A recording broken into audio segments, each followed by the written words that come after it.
Welcome to the Latics Football Show. Coming up on this week's programme, Assistant Manager Chris Hutchins previews an important Easter programme for Wigan Athletic. Scottish star Lee McCulloch reflects on defeat at Charlton. But first, an exclusive interview with Chairman Dave Whelan, who reveals his future plans for the Latics. Dave, your passion for Wigan Athletic never ceases to amaze me. What is it that drives you on?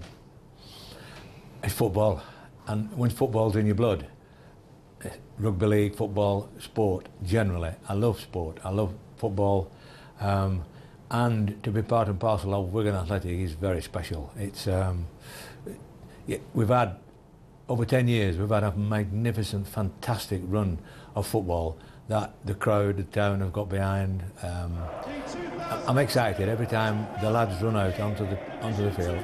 I'm excited.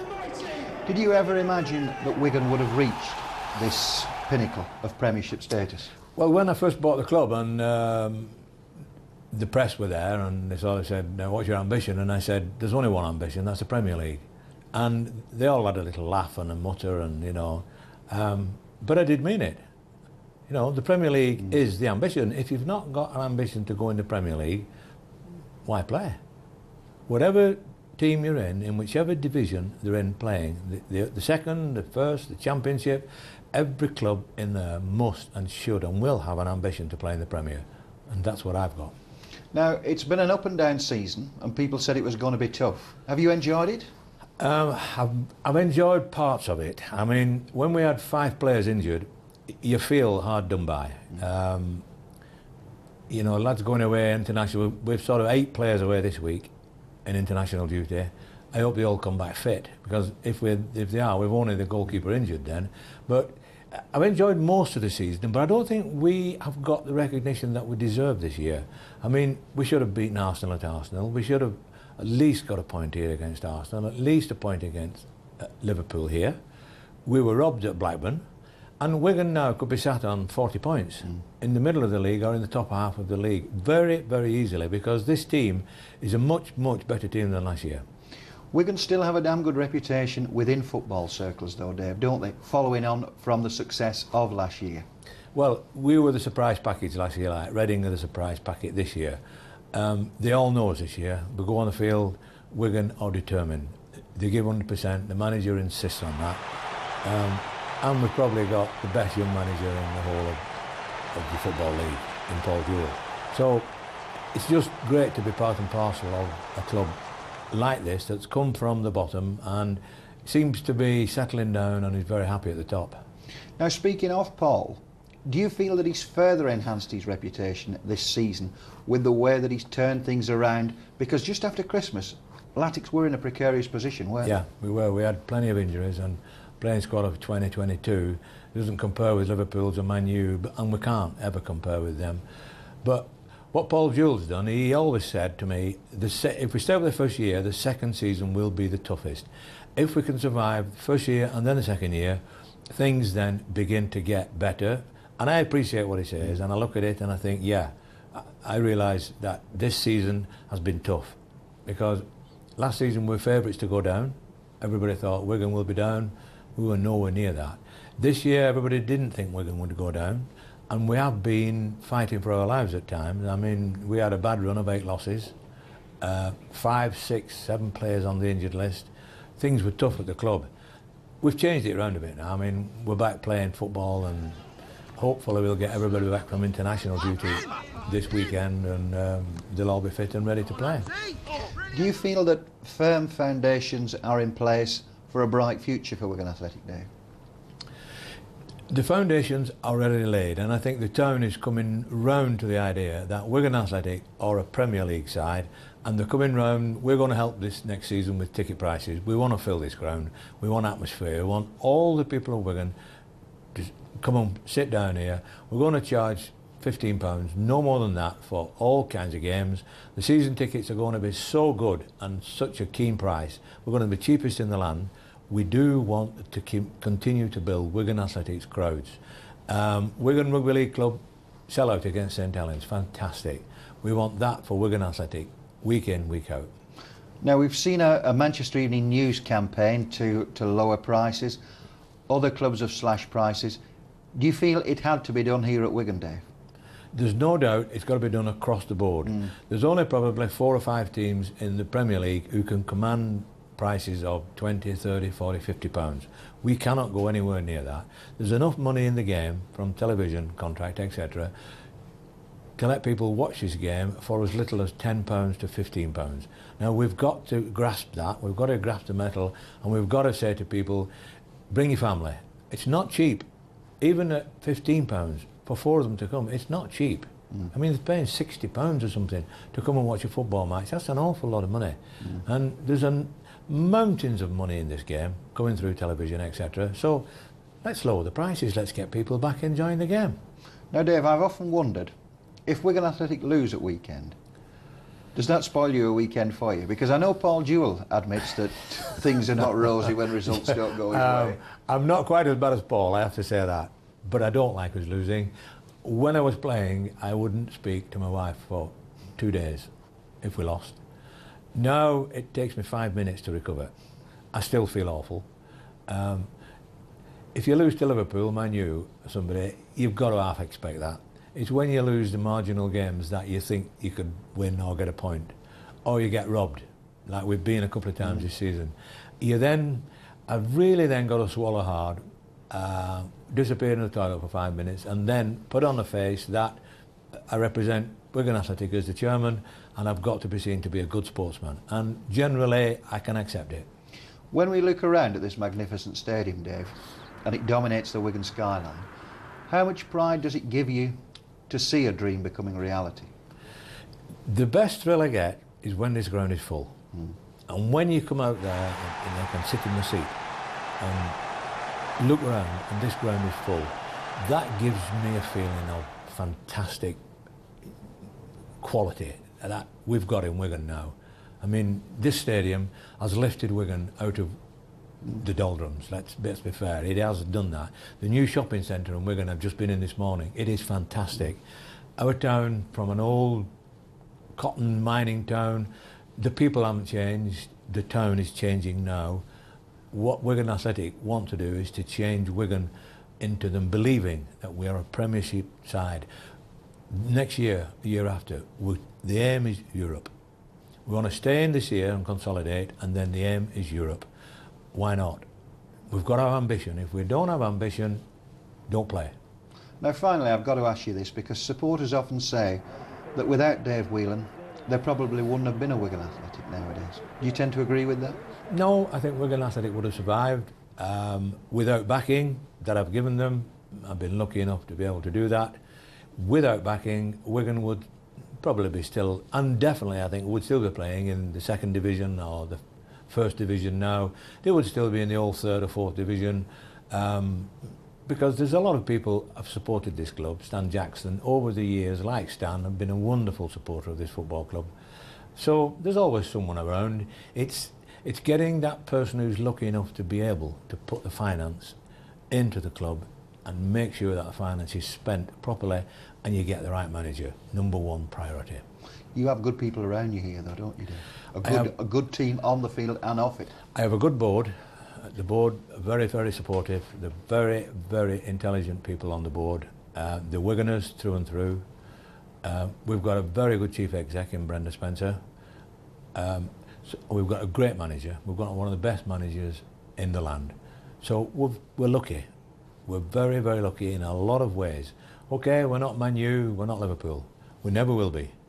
But we're a happy club. And Wigan Athletic, wherever you go, have a reputation for hospitality, civility, friendliness, and wherever you go in the Football League, I think you'll find that.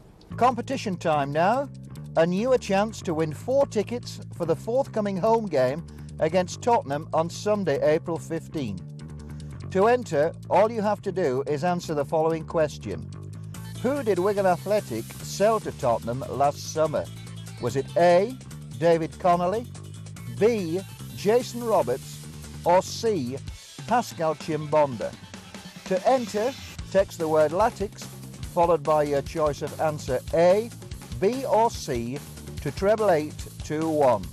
Each entry costs £1 plus your usual network charge, and all entries must be received before midnight on Sunday, April 8th.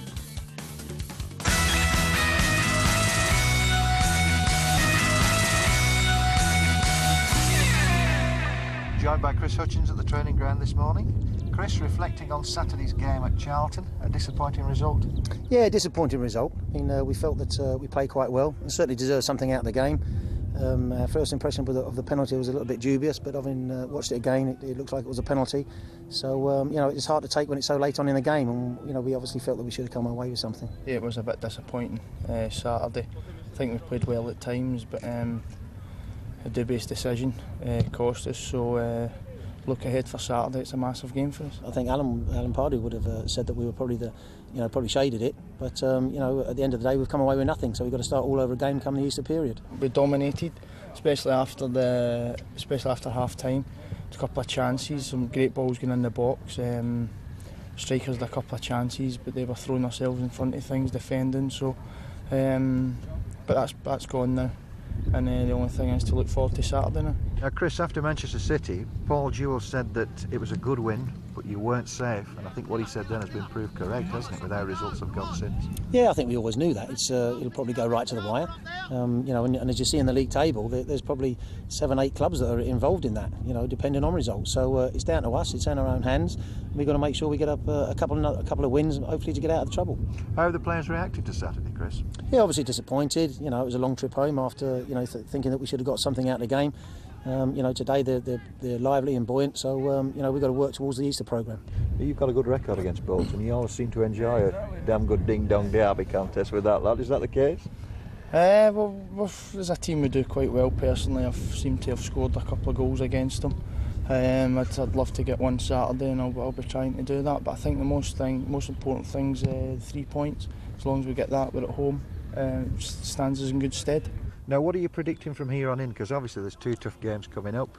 Is it just a case of getting on and getting heads down from here on in? Yeah, definitely. You know, it's the old adage of one at a time, and you can't look any further than that. And the most important one that we've got is Bolton.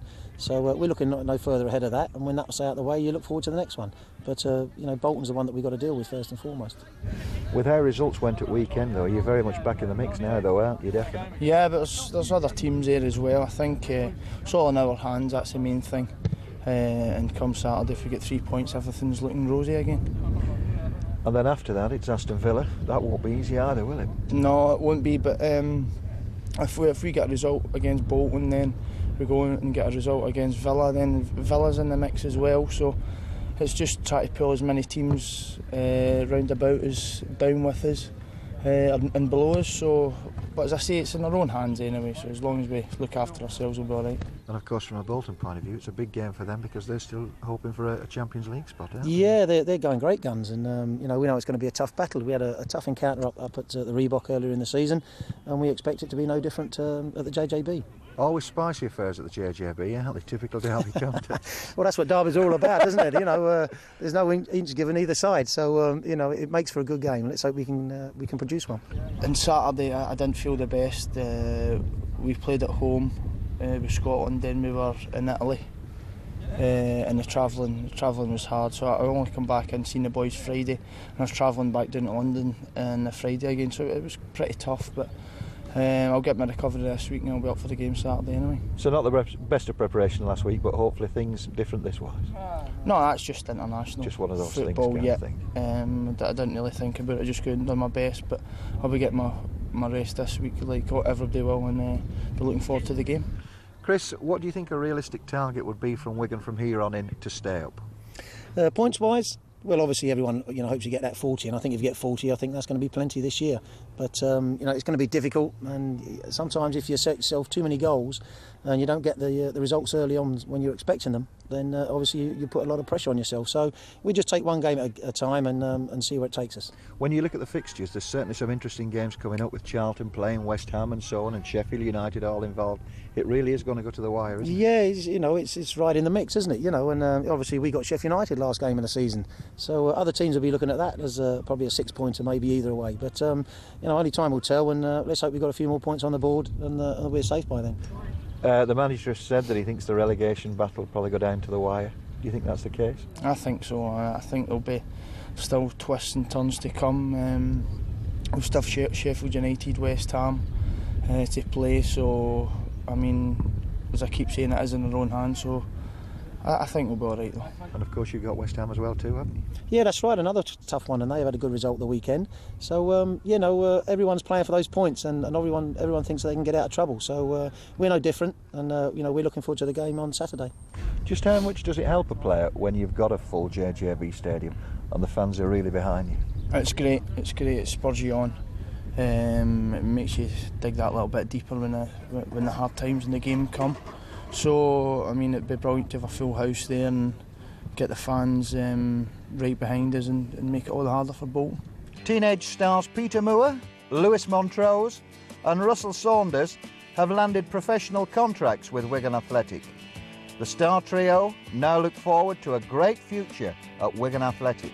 They've all been released by clubs like you say, Liverpool, Everton, Manchester City, Bolton, and we've picked them up and really drove them a little bit. Really, we like the train to be high tempo. We've really got the fitness levels up. And they've been a credit. 2 years they've been under me and David. They've certainly been a credit, and they deserve the opportunity to go and work with professional players now. And they've been fantastic, really. Yeah, I was at Everton from a young age. I think I spent about 9 or 10 years there. I got released when I was 16 and then came straight to Wigan to do my YTS. When I was 9, I went to Manchester City, trialled there and was there to 15, and then I got released, and then I went on to playing for Bolton, and then I spent a little bit of time at Bolton and got released again. When I was younger, when I was about 12, I played for Bury for 2 years, and then after that it was just Sunday League football. Yeah, at first I was devastated because I sort of grew up there, do you know what I mean, since I was a young lad. But then once I got my head sorted and got myself sorted, I've made myself more determined then to prove people wrong then. Sometimes we sign a youngster and the father then comes along and thinks, oh, he wants to go to Manchester United. He's much better off here, that youngster. The competition's not as great. The attention they get here is very good. They get well looked after here, and we've got a great squad of coaches, etc. And they look after the youngsters here. We need to kick on to match the first team, and hopefully we'll do that. Got great competition in the area, in your Manchester Cities, your Man United, Everton, Liverpool, to name a few. But we've got to really drive behind the scenes now and try and get better players coming through the door. What have the outfield players been like with yourself? Yeah, Emma Heskey and Fitzall have been great to me because they said I had a few problems during the season, and they would ask me, they gave me the mobile number, said just call me and discuss the problems and how I'm performing and everything. So they've been great to me and giving me tips and making me feel confident.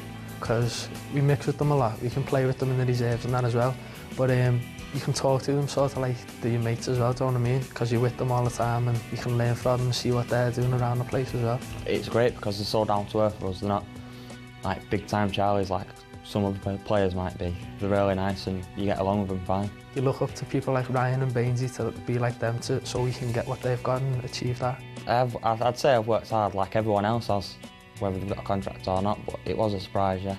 Obviously it's fantastic for us, make no doubt about that. We've got 3 lads who've been offered pro contracts, but that's just the beginning for them. They've got to kick on now, they've got to work even harder to establish themselves in the first team squad, and if they've showed the attitude what they have done under me and David for 2 years, I'm quite sure they will.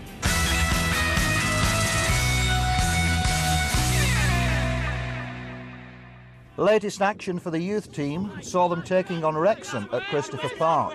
Ian Longstaff provides the match commentary. Well, that's a spill from Tim Horn, and he's paid the penalty. Wrexham taking an early lead, and you can't blame the wind for that one, I'm afraid. The referee happier with the wall. Will it do its job? It's over them, but easy for Tim Horn. That's safer handling from him.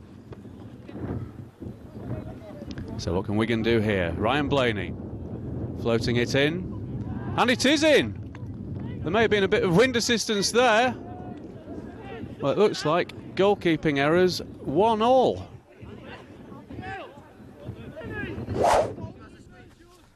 Throw from Taylor, and it's a Wrexham head that gets there. Fleming shielding the ball well, using his body, and he can get a cross in. And Baines can get a shot in, and it's eventually turned in. That's Mark Stewart on the far post there, and where was the marking? There was a bit of a ricochet, but Mark Stewart in between two defenders. And Fleming showing for it. A little dink forward from him. That's a little bit short, though. Wigan can clear that. Comes back at them, though, from Wrexham, and that's another error. And Mark Stewart's onto this. And that wasn't far away. Lads having a blinder. And Fleming can bring that under control. It's all a little bit too easy for Wrexham, and that's a nice ball with the outside of his boot, finding Cronshaw, and he's still on it. He's made the most of that. Just needed a finish. Chuckle Brothers in attendance. It's broken down. Wrexham again in possession. That's a nice little ball over the top, and Lewis Fields missed his chance to clear it, and Mark Stewart's in for his second. And it's basic errors which are really letting the Latics down here, although it was a nice little lob at the end of that run. It's back to Jamie Price, who'll clear his lines and flick on in the direction of Cronshaw, but Luke Ash was there to tidy up. And Tim Horton, whoa, whoa! That was very nearly the goal of the season, albeit at the wrong end. I'm not sure Lewis Field knew much about it. Oh, that's what I call a back pass. Oh, from the Chuckle Brothers to the Blues Brothers. And that kick's got some good height on it. Won't hit any of his own players this time. And this time it's Wrexham's turn to make a mess of it, and Blaney's in, he's round the keeper. Just didn't get enough on the final effort. So in windy conditions, Wigan's challenge blown off course. It's come to that stage of the season really where the second years have had decisions made on them. So today we played quite a young team with 9 first-year players playing in the team, and it was a bit of a rude awakening for them really. Over the last 6 months we've had a blend of first and second years playing, and obviously the stronger second years have compensated for the weakness in the first years. But today, as you saw throughout the 90 minutes, it highlighted that the first years have a lot of work to do now. They've got to step up to the plate, and they're going to be asked questions, and the higher the level they play at, the more questions are going to be asked. And unfortunately today they didn't play particularly well when the questions were asked of them against an opposition who were lively and enthusiastic for the full 90 minutes.